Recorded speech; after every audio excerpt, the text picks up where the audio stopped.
Aujourd'hui,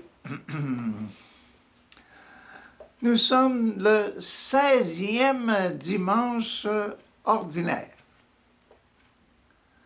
16e dimanche ordinaire. La semaine passée, pour le 15e dimanche ordinaire, nous avions le prophétisme. L'Église veut nous enseigner que nous sommes des enfants de Dieu et que nous devons agir en enfants de Dieu. Prophètes. Les enfants de Dieu, prophètes qui annoncent Jésus-Christ, qui montrent que Jésus est présent dans leur cœur. Le baptême de ce Jésus nous a donné la grâce de vivre selon Dieu, selon son exemple. Il nous a donné le Saint-Esprit assez d'amour pour vivre à la louange et gloire de Dieu notre Père. La première lecture de ce dimanche, le 16e dimanche, est tiré de Jérémie, le prophète Jérémie. Un prophète, et on est dans la vie de prophétisme. L'Église veut nous faire approfondir la vie de prophétisme. Voici qu'est-ce que dit notre prophète Jérémie. Quel malheur pour vous, pasteurs! Donc, pasteur. Si nous sommes pasteurs, nous devons enseigner. Nous devons confirmer que nous-mêmes sommes enfants de Dieu et que celui qui habite en nous est Dieu. Nous sommes le royaume de Dieu, nous sommes l'habitation de Dieu. Malheur à vous, pasteurs! Vous laissez périr et vous dispersez les brebis de mon pâturage. Je sens le besoin de vous expliquer un peu ce que je pense est dans le cœur de Dieu, mon Père, Dieu notre Père, Dieu votre Père. Quand il a créé Adam et Ève, il les a créés pour qu'ils aient des enfants, pour que lui aussi, Dieu, ait des enfants. Des enfants sur toute la terre. À partir d'un homme et d'une femme, Dieu va remplir la terre. C'est le beau monde que nous voyons aujourd'hui.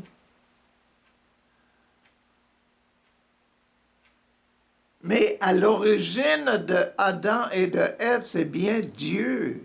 Dieu a fait Adam et Ève, a permis qu'ils s'aiment l'un l'autre et qu'ils aient des enfants.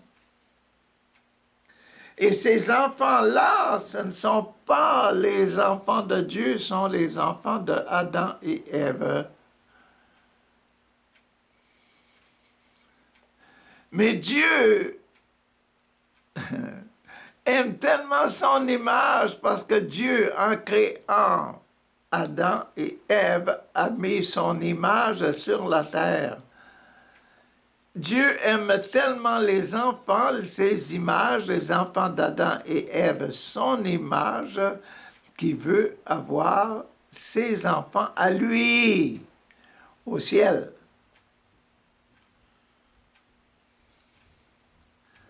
Le papa et la maman veulent avoir leurs enfants près d'eux. C'est normal pour Dieu d'avoir ses enfants. Mais si le papa et la maman tiennent tellement leurs enfants, ils peuvent tenir leurs enfants cachés, ne pas leur parler de leur papa Dieu.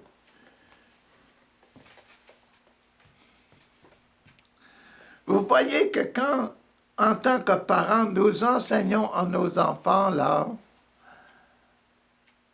qu'ils doivent prier, qu'ils doivent connaître Jésus, l'enfant parfait de Dieu. Connaître Jésus et aimer comme Jésus et agir comme Jésus. Quand nous, les parents, nous voulons que nos enfants soient tellement nous, là, qu'on les fait oublier Dieu, quand ils vont mourir, nos enfants, s'ils ne connaissent pas Dieu, ils n'auront pas le grand amour, le grand espoir, la grande espérance. Ils n'arriveront pas à la grande richesse. Adam et Ève voulaient retourner à Dieu, à leur père, à leur papa, créateur. Nous, nos enfants, ils veulent retourner à nous, nos papas, ils vont retourner. Nos corps sont destinés à la mort et à la pourriture.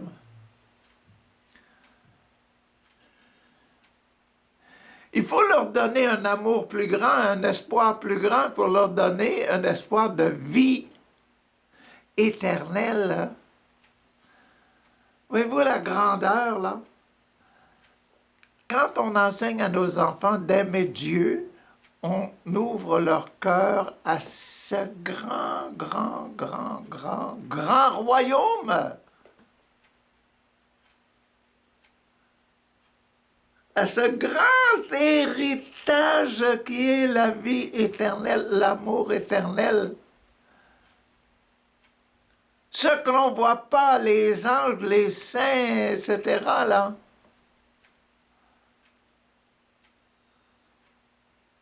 Les archanges dont on parle dans les Écritures. Mais regardez ici le prophète, là. Le prophète Jérémie, il dit « Malheur à vous, pasteur ». Notre fonction de pasteur, c'est d'enseigner la présence de Dieu, que Dieu est amour, que Dieu est notre Père et que Dieu nous aime et que c'est Dieu, c'est vers Dieu que nous devons aller. Vous laissez périr et vous dispersez les brebis de mon pâturage.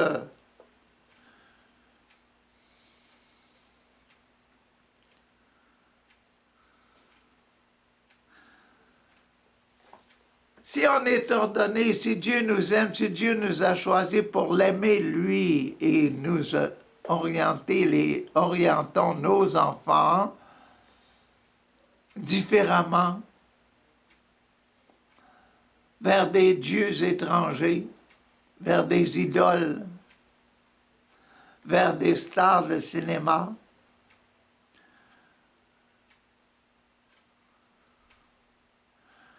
Ah, on est en train de désorienter nos enfants, les éloigner de Dieu. Malheur à vous, pasteur, vous laissez périr quelqu'un, c'est de ne pas lui donner à manger. Vous ne donnez pas à vos enfants la nourriture qui est la parole de Dieu, ce qu'il y a dans la Bible.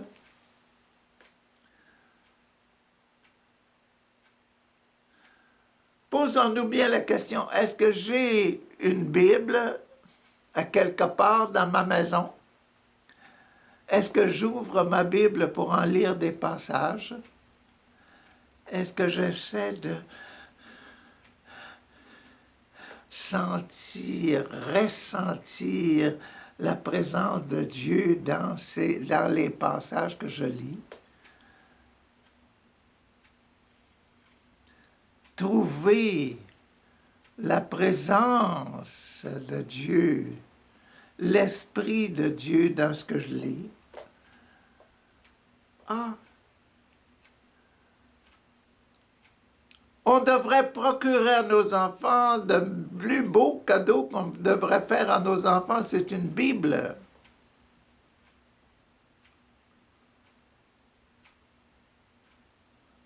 Parce que la Bible, c'est la nourriture que l'on met dans la maison.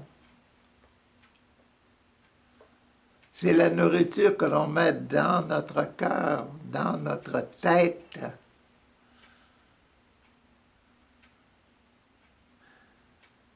Faut pas abandonner nos enfants. Faut leur donner ce qui est bon. Faut lui donner du pain.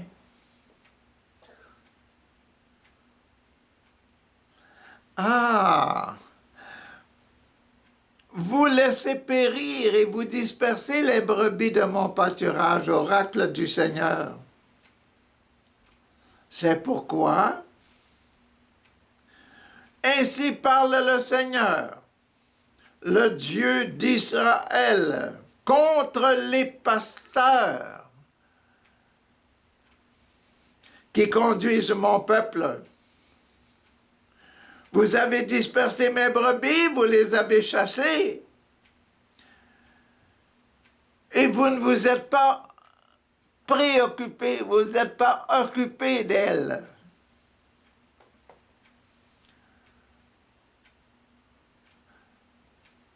Vous pensez bien faire en ne parlant pas de Dieu à la maison, en ne faisant pas prier vos enfants à la maison, en n'amenant pas vos enfants à la messe le dimanche, aux offices religieux, à l'Église. L'Église qui est la maison de Dieu notre Père.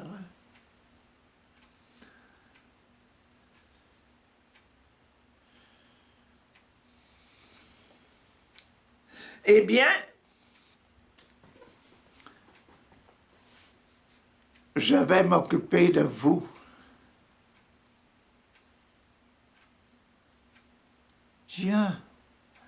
Dieu qui dit, je vais m'occuper de toi.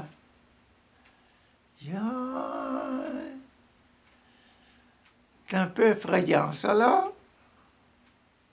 À cause de la malice de vos actes, c'est malicieux ce que vous faites. Vous empêchez vos enfants de me connaître, dit Dieu.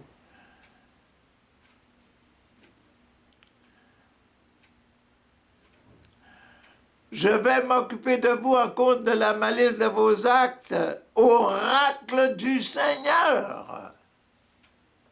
Écoutez bien.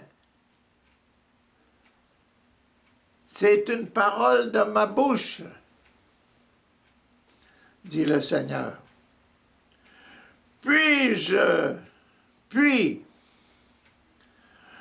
je rassemblerai moi-même le reste de mes brebis de tous les pays, de tous les pays où je les ai chassés.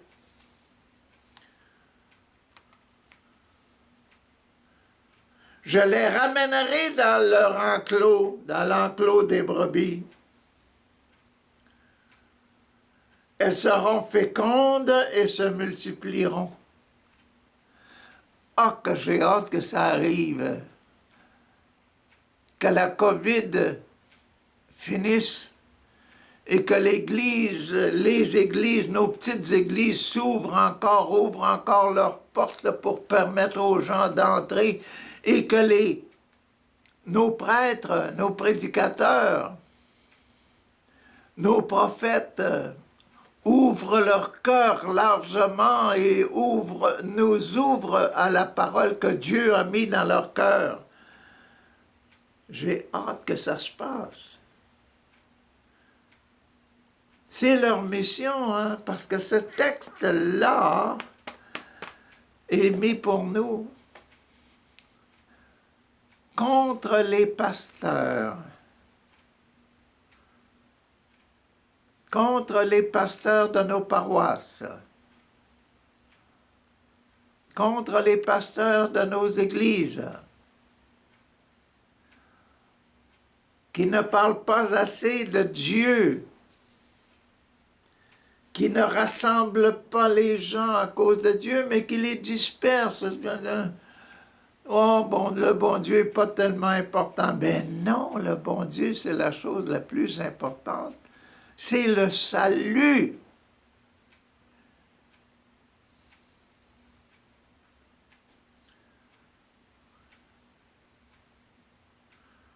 C'est le salut, Dieu est le salut, et le Jésus-Christ, l'enseignement de Jésus-Christ, la vie de Jésus.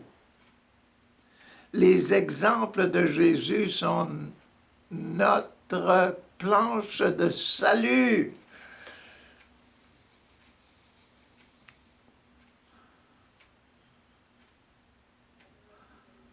La croix de Jésus, c'est la croix de notre salut. Aimer tellement, aimer pour servir, sauver. Aimer pour sauver. On donne même des médailles aux chiens qui sauvent du monde, leurs petits amis, les enfants, etc. Pourquoi qu'on ne serait pas tellement intéressé à recevoir la médaille de sauver des gens en les rapprochant de Dieu, les rapprochant de Jésus? Gagner la médaille, être le bon pasteur. Je les ramènerai dans leur enclos, elles seront fécondes et se multiplieront. Je susciterai pour elles des pasteurs qui les conduiront. Pasteurs, réveillez-vous, autrement je vais être obligé d'en trouver d'autres pour vous remplacer. Et vous serez malheureux.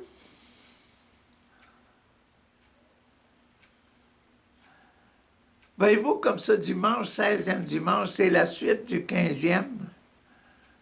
Le 15e, l'Église a voulu nous réveiller à notre fonction de prophétisme.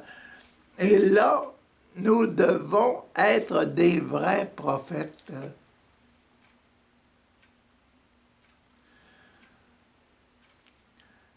Elles ne seront plus apeurées ni effrayées, et aucune ne sera perdue. C'est un oracle du Seigneur, c'est une parole de Dieu qui dit « Je vais trouver d'autres pasteurs parce que vous autres, vous ne faites pas très bien votre job. »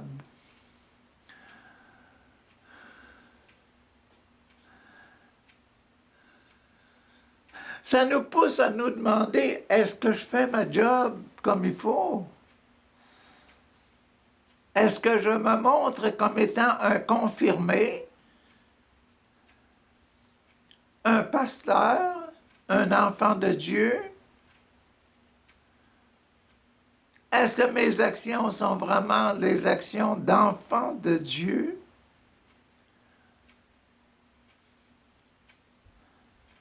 Si je ne suis pas, si j'arrête de parler de Dieu, si j'arrête de m'ouvrir, si j'arrête de prier, tous les autres, mes enfants et tous les autres vont arrêter de prier. Et c'est pas ça dont le bon Dieu, notre Père, a besoin.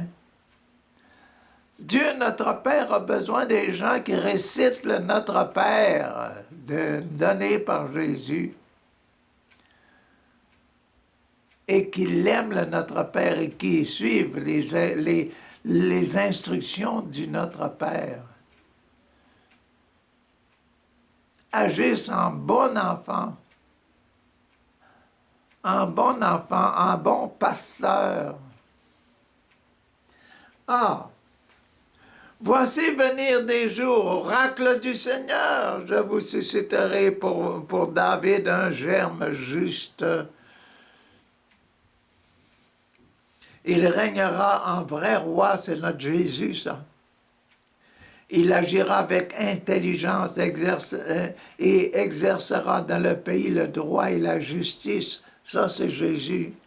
Exercer le droit et la justice et vivre comme Jésus a vécu. En aimant, aimant, aimant, aimant, aimant tellement qu'il a guéri et qu'il a chassé des démons, etc. Là. Aimer jusqu'à ce point-là, avoir en soi la force de l'Esprit Saint qui chasse le mauvais esprit. En ce jour-là, Judas sera sauvé et Israël habitera en sécurité. Voici le nom qu'on lui donnera. Le Seigneur est notre justice. On donnera à mon Jésus, le Seigneur, le nom, le Seigneur est notre justice. La justice, il est juste et bon que nous devenions des saints. Comme on disait dimanche passé, retrouver notre identité de prophète, d'enfant de Dieu. C'était la première lecture. Deuxième lecture, lecture de Saint Paul, apôtre, aux Éphésiens, encore aux Éphésiens.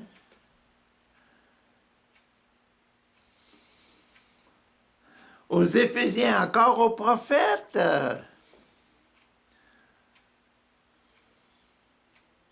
Encore aux ordonnés.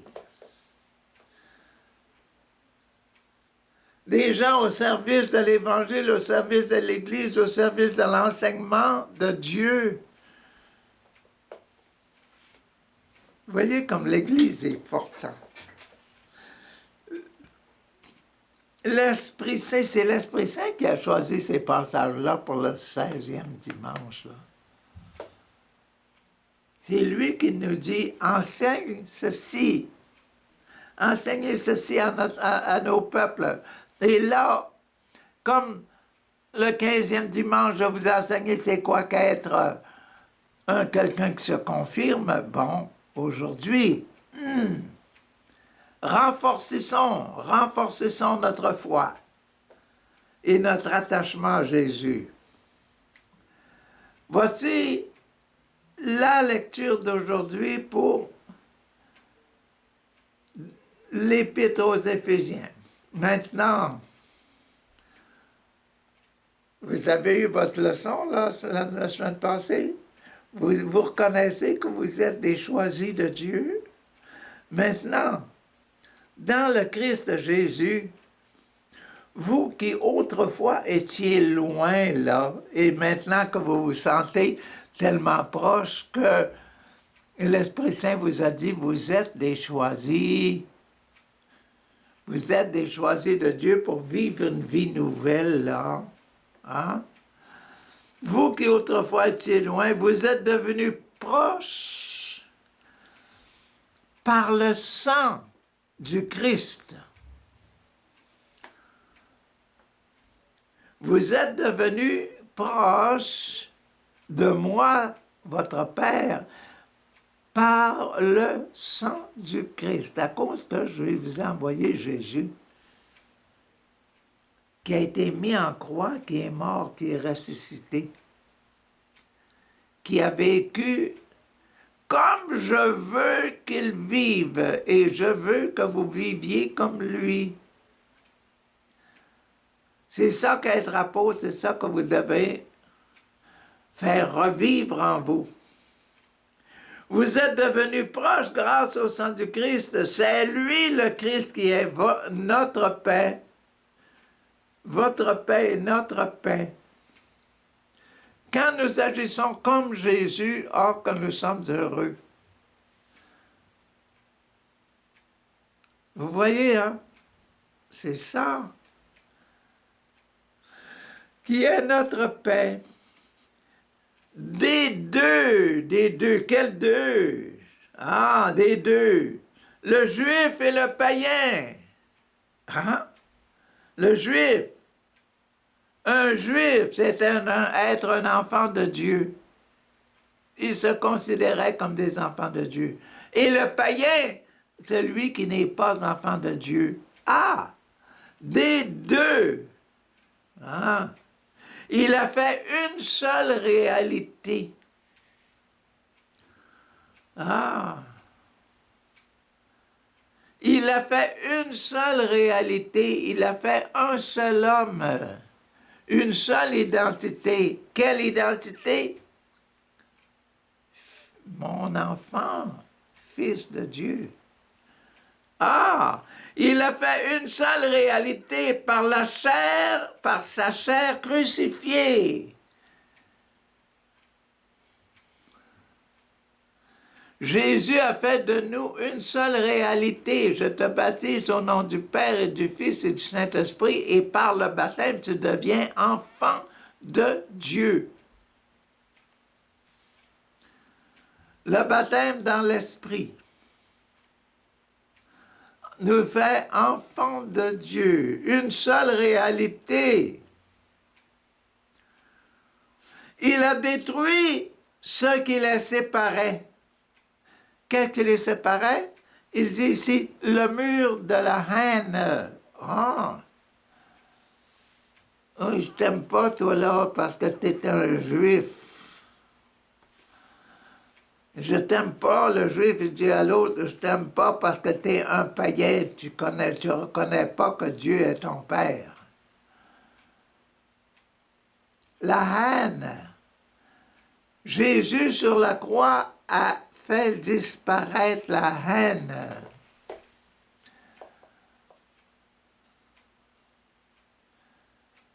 Remarquez bien quelque chose. Nous, quand j'étais jeune, hein, c'est comme si j'étais vieux.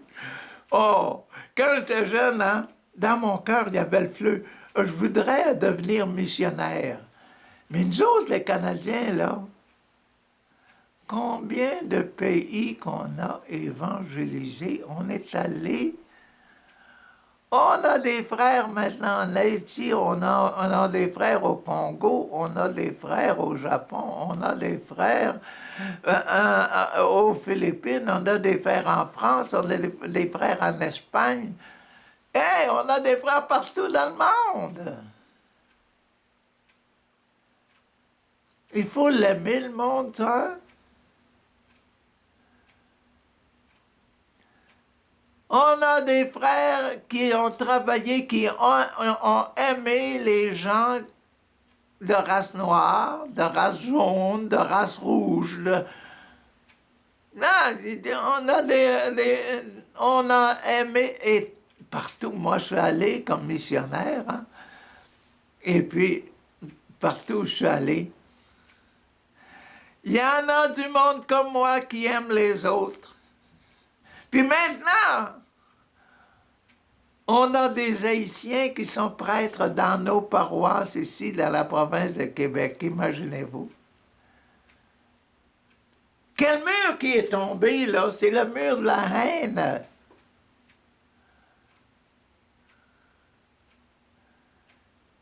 C'est le mur de la haine qui est tombé. Pour faire tomber le mur de la haine, qu'est-ce qu'il faut inventer? Il faut inventer l'amour. Et cet amour-là, c'est pas moi qui l'ai inventé, c'est le bon Dieu, c'est Papa mon Dieu qui l'a mis dans mon cœur, puis le Papa mon Dieu l'a mis dans votre cœur, l'amour.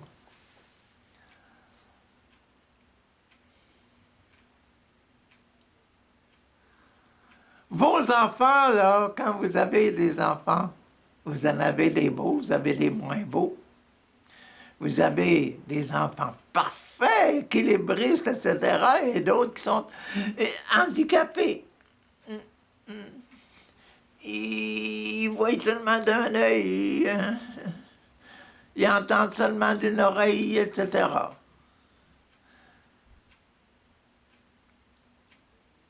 Mais ce qui les rend heureux, c'est de voir qu'ils sont aimés par vous.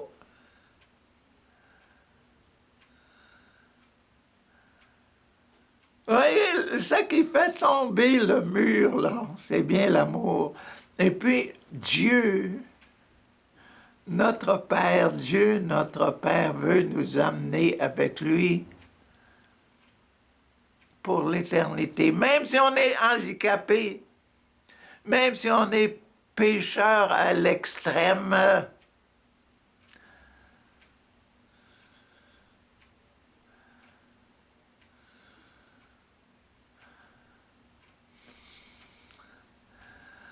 notre mission, c'est simplement pleurer nos péchés, puis aimer.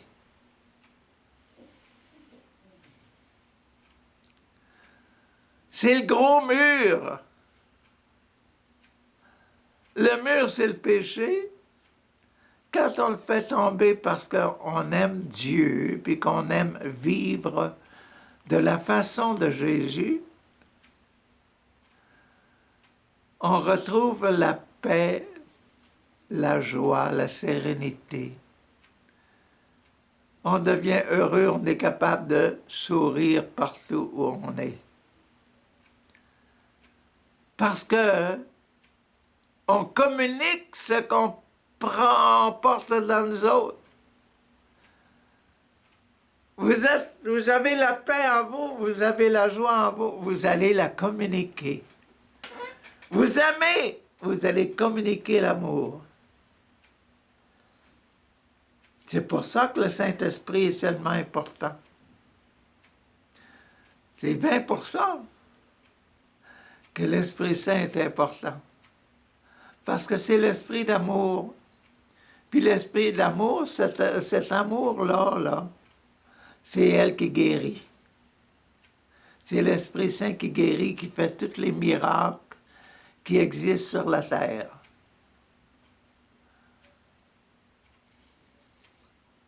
Puis Dieu, notre Père, il choisit ceux qui aiment le mieux.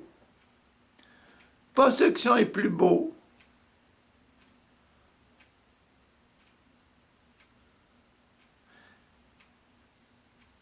Il peut choisir les handicapés pour nous guérir.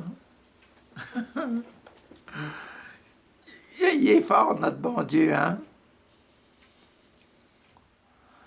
Il fait une seule réalité. Par sa chair crucifiée, il a détruit ce qui les séparait, le mur de la haine. Il a supprimé les prescriptions juridiques de la loi de Moïse.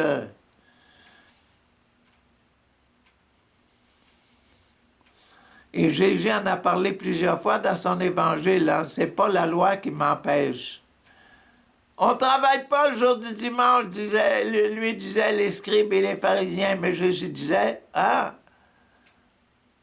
si ton âne tombe dans le trou, là, dans un puits, quand c'est le dimanche, tu vas le laisser se noyer? Non! Tu vas aller l'arracher, le sortir du trou. Tu vas le sauver. Et il a fait plusieurs guérisons le jour du dimanche. Un bon nombre. Ainsi, à partir des deux, juifs et païens, là, la haine, là, il a voulu créer en lui un seul homme nouveau, en faisant la paix. La 7e béatitude, là, c'est le mariage et c'est le sacrement de la paix. Faire la paix. Quand on se marie pas pour faire la guerre entre nous deux. On se marie pour s'aimer sur la terre comme au ciel. Et quand on réalise ça dans notre mariage, oh yeah, on devient heureux. En faisant la paix et réconcilié avec Dieu. Réconcilié avec Dieu. Si on réconcilie quelqu'un avec Dieu, on va aussi le réconcilier avec soi-même. Et nous-mêmes nous réconcilier avec lui ou elle.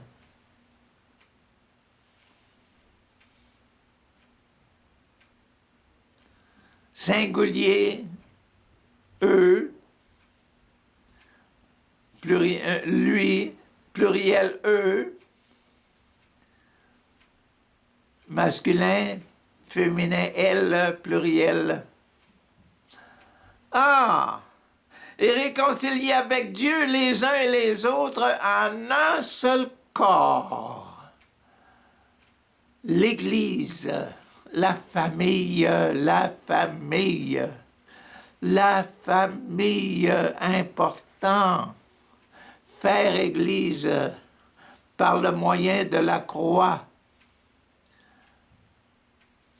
En sa personne, Jésus a tué la mort.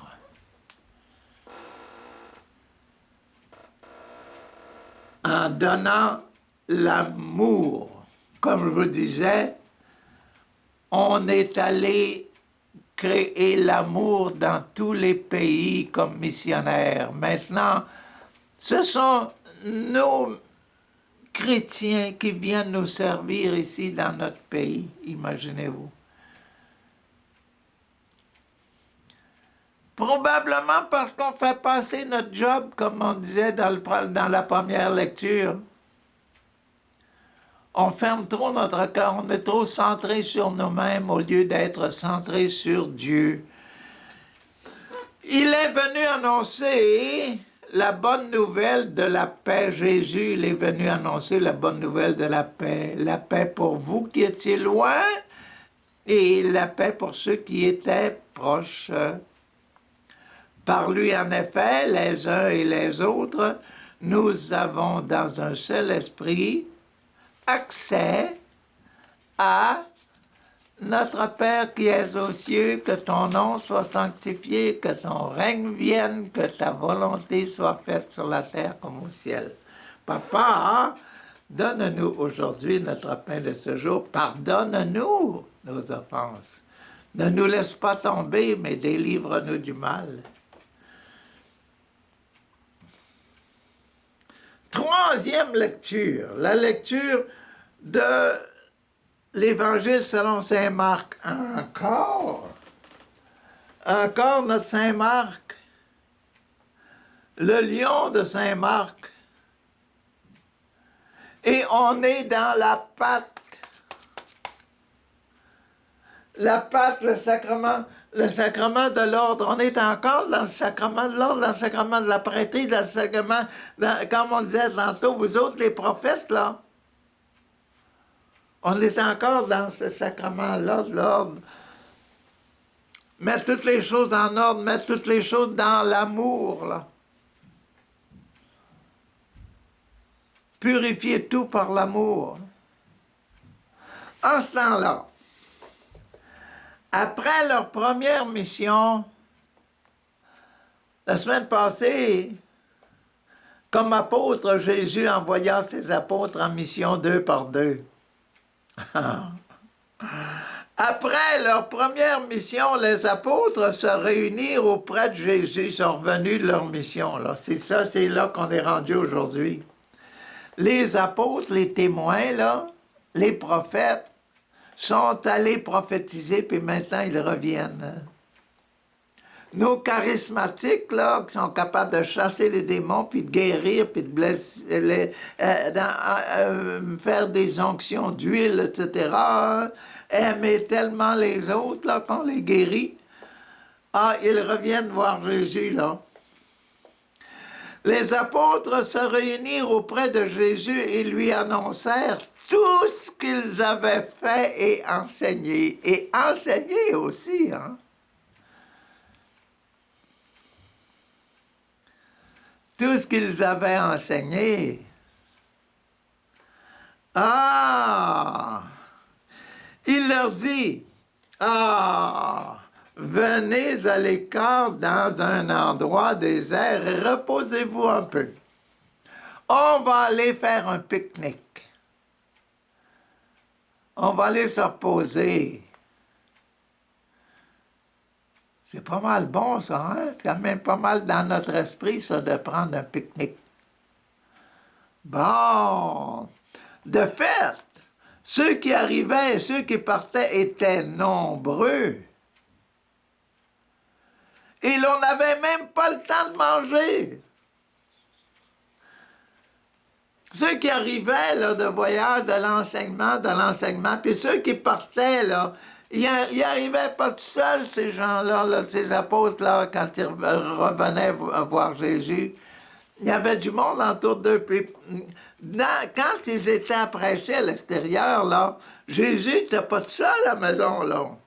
Il y avait des gens qui le visitaient, Il y avait tellement d'apôtres qui revenaient, tellement de gens qui venaient. Hein? Oui, tellement qu'ils partaient parce qu'ils avaient été guéris, parce que, etc.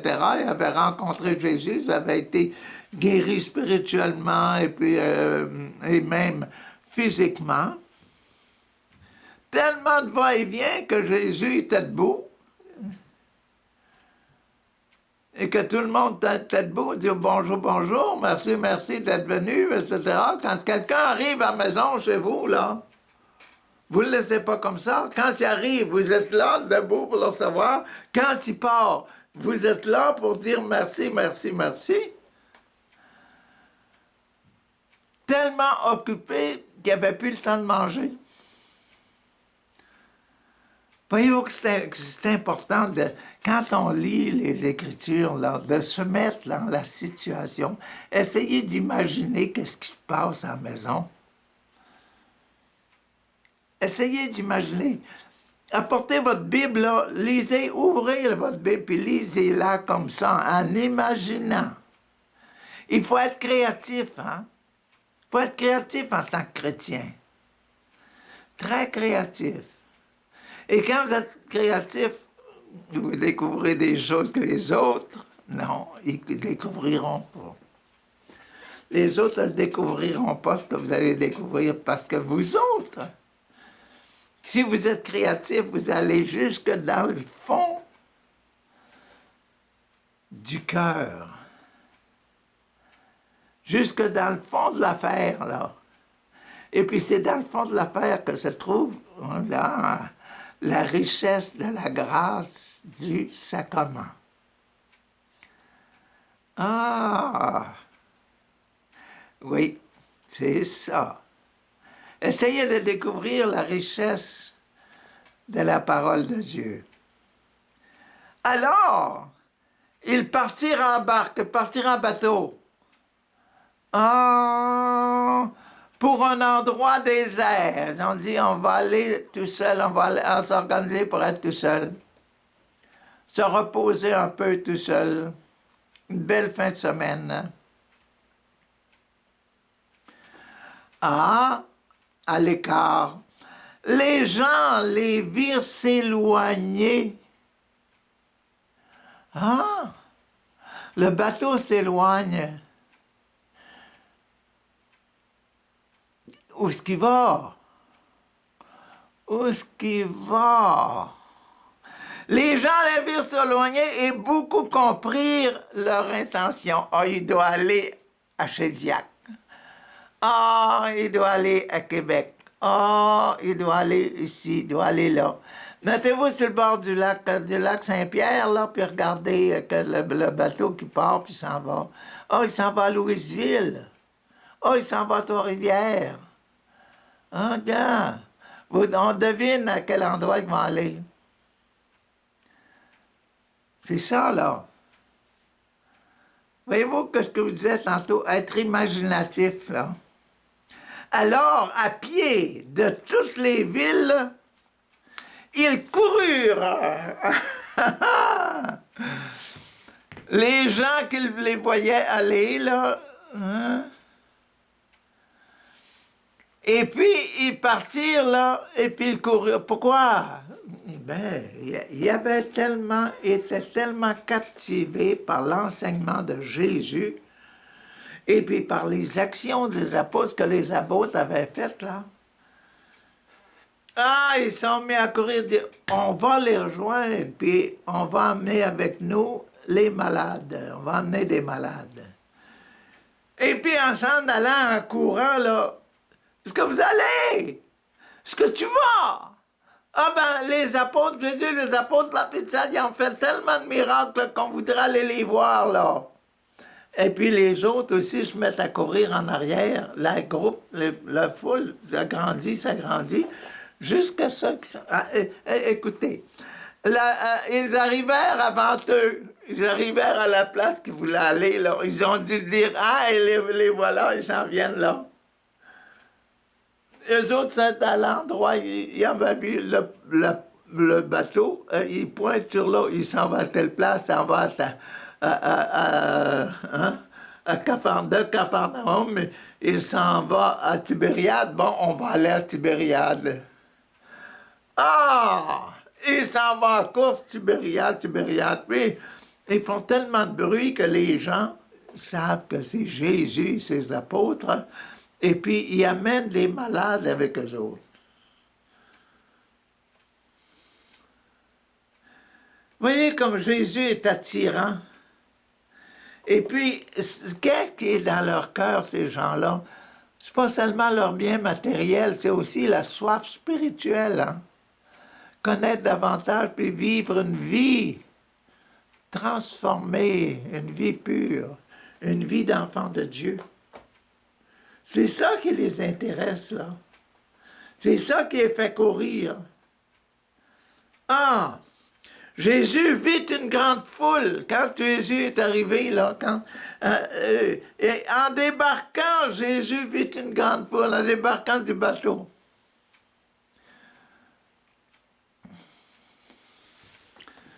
Mettez-vous à la place de Jésus, vous voyez cette foule-là. Allez-vous remonter dans la barque et changer de position, vous en allez ailleurs? Ah, ben, c'est ça que Jésus avait. Qu'est-ce qu'il avait Jésus dit?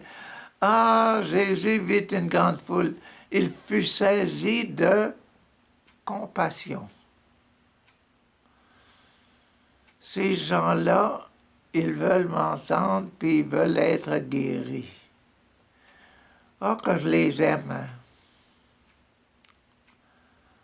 Ah, que je les aime. Papa! Yahvé, papa, aide-moi à les aimer comme il faut. Jésus fut saisi de compassion. Jésus a rentré dans son cœur, puis c'est son cœur qui a commencé à aimer tous ces gens-là. Il n'y avait pas besoin de bâton pour chasser quoi que ce soit, là, pour se défendre. Non, tout le monde l'aimait. Voyez-vous comme l'amour fait changer beaucoup de monde.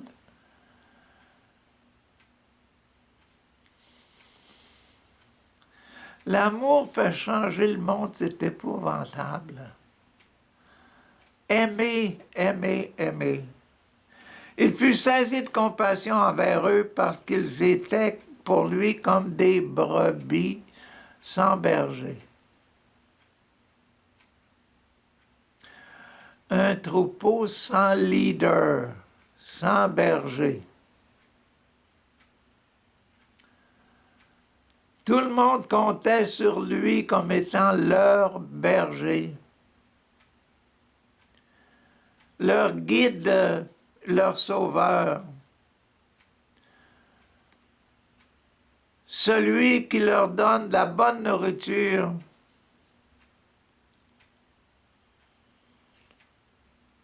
Alors il se mit à les enseigner, blablabla, à parler comme longuement, leur donner leur nourriture qu'ils attendaient, la nourriture qu'ils attendaient. Et ça finit là. Probablement que dimanche prochain, on va voir la suite. Ah, c'est ça. Jésus n'a pas été tenté de les abandonner. Imaginez-vous que Jésus ne veut pas nous abandonner non plus, nous autres, là, aujourd'hui, là. Même si on l'a oublié, puis mis dans les tablettes, là, comme notre Bible. Peut-être qu'on n'a même pas de Bible à la maison. On n'a même pas décidé d'en acheter une. Imaginez-vous on est loin, là. Vous autres qui êtes loin, là, rapprochez-vous! Rapprochez-vous, achetez-vous une Bible. Commencez à la lire. Vous voulez lire quelque chose d'intéressant? Lisez les Actes des Apôtres. C'est beau. C'est beau, ça aussi. C'est beau. C'est la suite de l'Évangile. Après les Évangiles, vous avez les Actes des Apôtres. C'est la suite.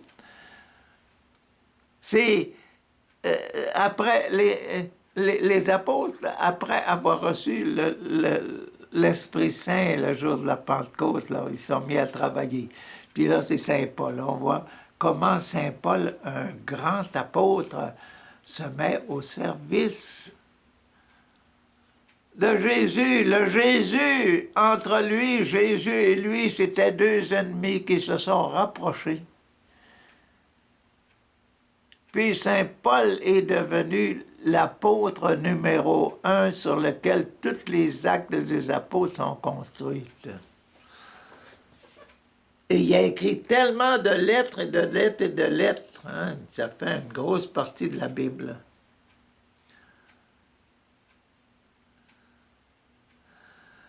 Qu'est-ce qu'on aura dimanche prochain? J'ai hâte de vous le dire.